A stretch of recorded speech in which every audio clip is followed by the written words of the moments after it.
En nuestro video anterior hemos visto 5 características de la naturaleza y el papel teológico de la escritura, o que la escritura debe tener cuando hacemos teología evangélica. 5 cosas mencionamos y hoy quisiera mencionar otras 5 cosas. Las primeras 5 mencionamos la naturaleza divina humana de la escritura. En segundo lugar, mencioné también que la escritura es el lugar privilegiado donde ocurre la revelación personal y relacional de Dios con el ser humano. En tercer lugar, hablé de que la escritura es la narración de la actividad salvífica de Dios, insistiendo en el elemento narrativo de la escritura. En cuarto lugar, mencioné también que la narración de la escritura tiene su clímax en la persona del Señor Jesús, que deberíamos leerla siempre pensando en lo que Él dice y cómo lo concluye. Leemos, decíamos, desde Él y hacia Él, en un círculo aquí y en una manera en que siempre el Señor Jesús resulta central y determinante. En el número 5 habíamos mencionado que la escritura debe ser leída de acuerdo con esta naturaleza teológica que ella misma nos ofrece. Mencionamos por lo menos 4 o 5 cosas que son centrales en esa naturaleza teológica. En primer lugar, el elemento pactal de la escritura, los grandes pactos bíblicos. Recuerde aquí que estamos hablando de los pactos bíblicos, no los pactos teológicos, como cierta corriente teológica protestante insiste. El pacto abrámico, el pacto mosaico, el pacto davídico y el nuevo pacto son centrales para entender la naturaleza de la escritura. La naturaleza progresiva de la escritura, decíamos también, la naturaleza escatológica de la escritura es central y como algo que ya habíamos mencionado y es sumamente importante recordar, la naturaleza cristológica de la escritura. Déjenme mencionar ahora 5 cosas más que son centrales al entender la naturaleza teológica de la Biblia. La escritura entonces tiene su propia lógica interna que puede ser discernida en sus propios términos. A esto a algunos teólogos le han llamado la analogía fidei. La escritura es una unidad y como tal debe relacionarse en esa unidad, sin necesariamente buscar en primer lugar comparaciones con lo que sucede afuera. Eso no significa que la escritura no tenga correlativos afuera de ella, pero que sí, cuando buscamos interpretarla correctamente, debemos agotar todos los recursos que ella misma nos presenta para entenderse a ella misma. El número 6 entonces es recordar esto de la analogía fidei. Yo los retaría a que buscaran en un diccionario teológico el significado de esta analogía fidei. Uno de los que más insistió en la necesidad de volver a esta analogía fidei es Karl Barth, en su lucha contra la teología natural que había convertido, de acuerdo a su opinión y a su teología, la teología europea en una idolatría. Otra vez quisiera tener más tiempo para dedicar a este elemento central mayor espacio, pero quiero simplemente motivarlos a leer un poquito sobre lo que significa la analogía fidei. cómo se estudia la escritura siguiendo este principio. En séptimo lugar, la escritura debe ser interpretada según ella misma se interpreta. Antiguo Testamento dentro del Antiguo Testamento y el Antiguo Testamento dentro del Nuevo. Debemos aprender a leer la Escritura siguiendo el ejemplo de Jesús y de los apóstoles. En otras palabras, el método de interpretación va más allá del conocido método histórico gramatical literario. Este método histórico gramatical literario es fundamental, no se trata de abandonarlo, pero se trata de ir más allá y adentro, tratando de entender cómo es que Jesús y sus apóstoles entendieron la escritura y cómo nos piden que la entendamos. Uno de los mayores fracasos del modernismo en los estudios del Nuevo Testamento ha sido precisamente el no darse cuenta de este elemento y de acercarse al estudio del Nuevo Testamento de una manera simplista. Uno de los mejores recursos que tenemos para entender lo que significa interpretar la Escritura como Jesús y los apóstoles lo hicieron son varios de los padres de la iglesia.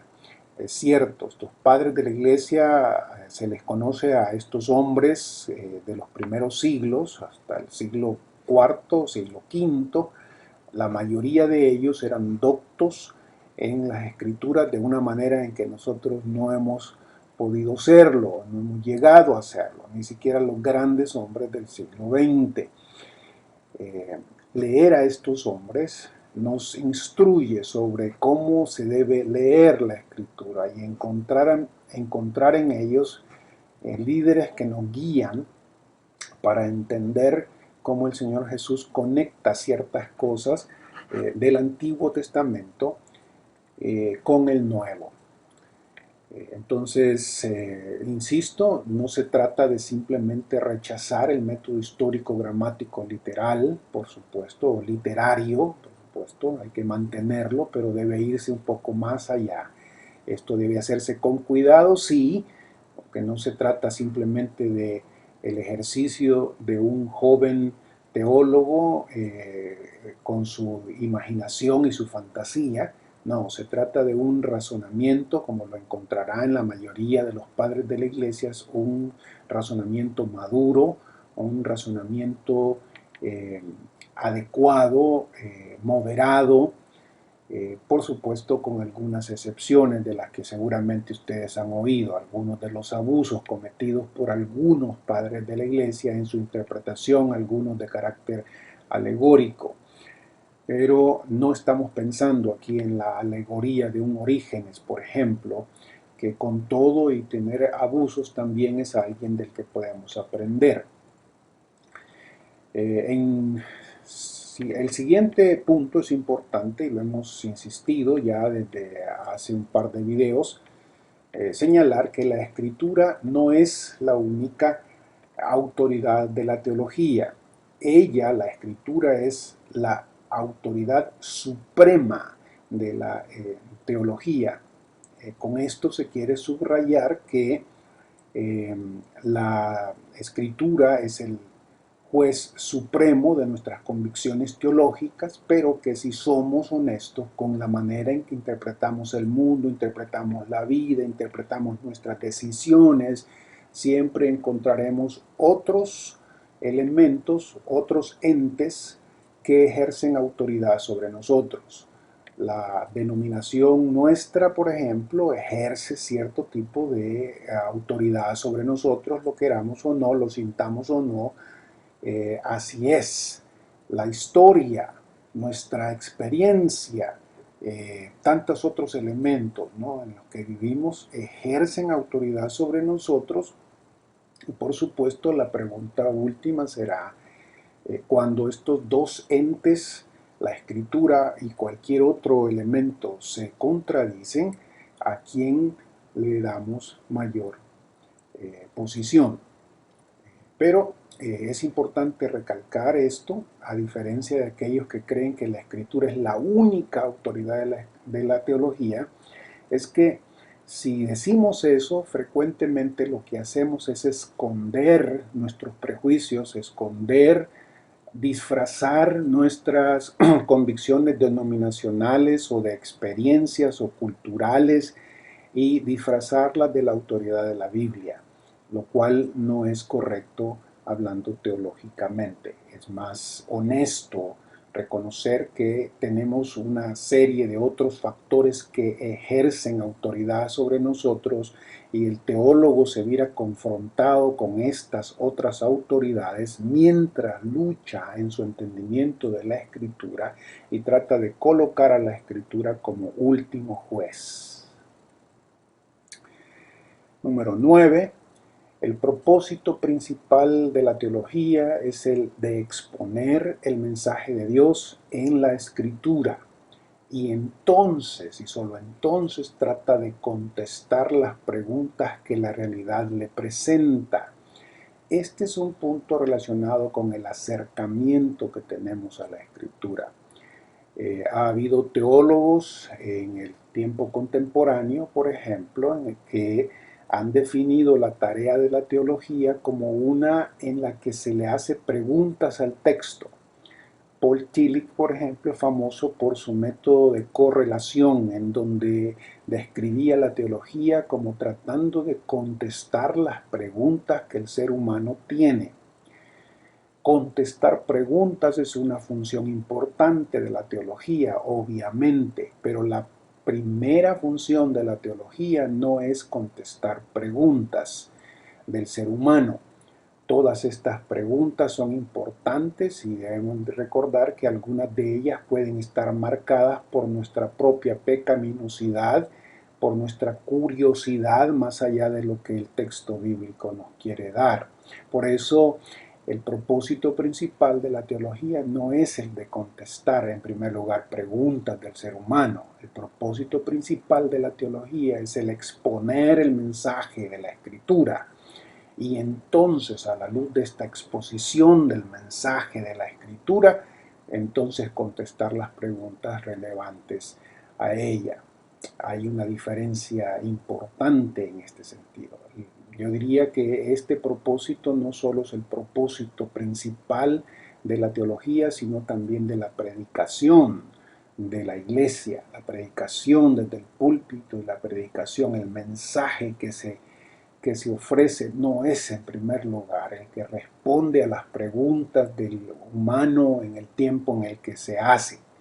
No, el propósito principal de la teología es el ser oyente, oyente de la palabra, tratar de entender la palabra, tratar de exponer esa palabra a la luz de lo que entiendo que se me está comunicando. Dios nos comunica algo en primer lugar, quiere oídos atentos a esa palabra. Antes de querer nosotros reaccionar a algo, debemos estar pendientes de qué es lo que se nos está comunicando.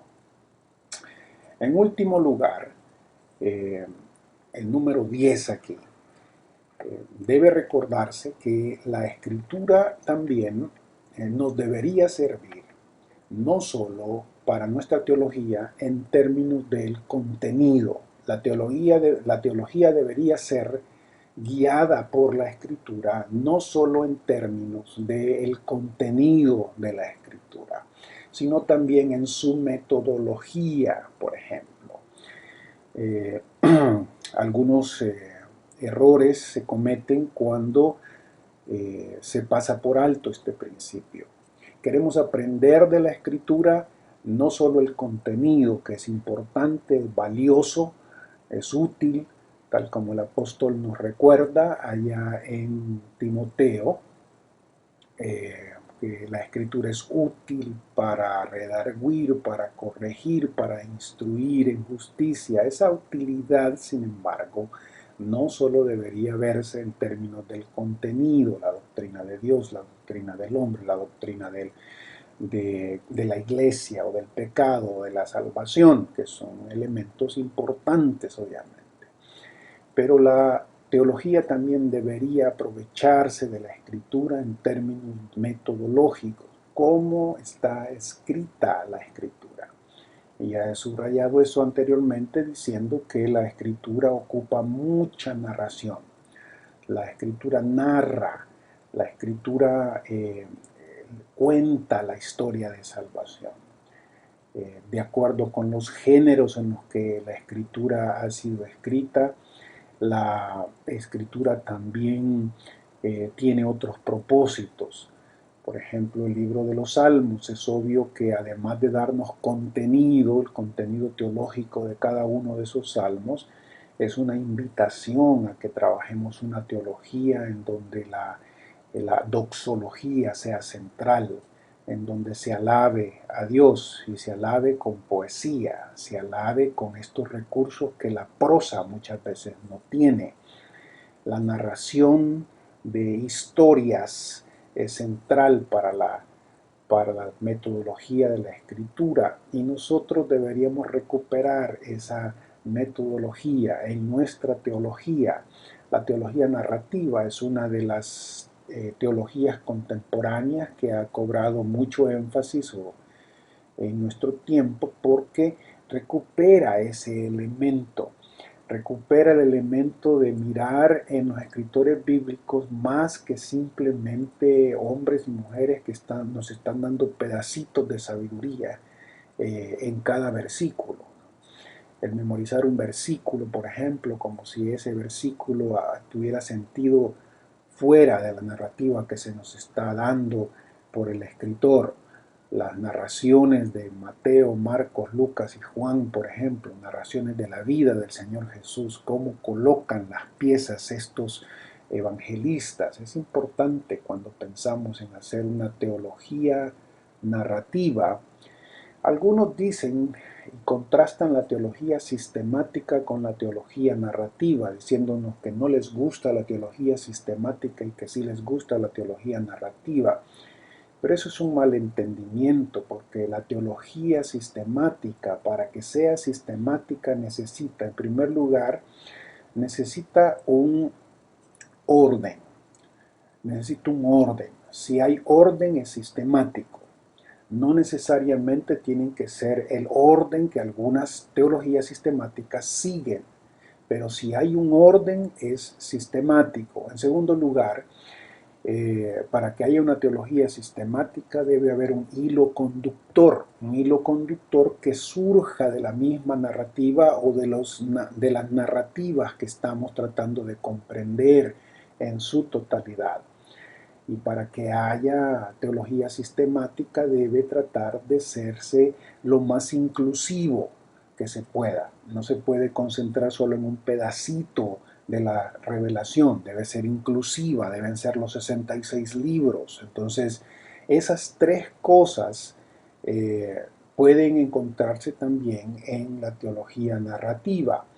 Cuando narramos inclusivamente la metanarrativa de Dios en los 66 libros, tiene que haber un orden, sí, hay un orden en donde se narra la acción de Dios desde el inicio, la acción del hombre en su desobediencia, la acción de Dios al recuperarnos en su amor, en la persona del Señor Jesús y la manera en que esto se resuelve en el final de los tiempos. Ese es un orden que nadie puede decir que no es sistemático.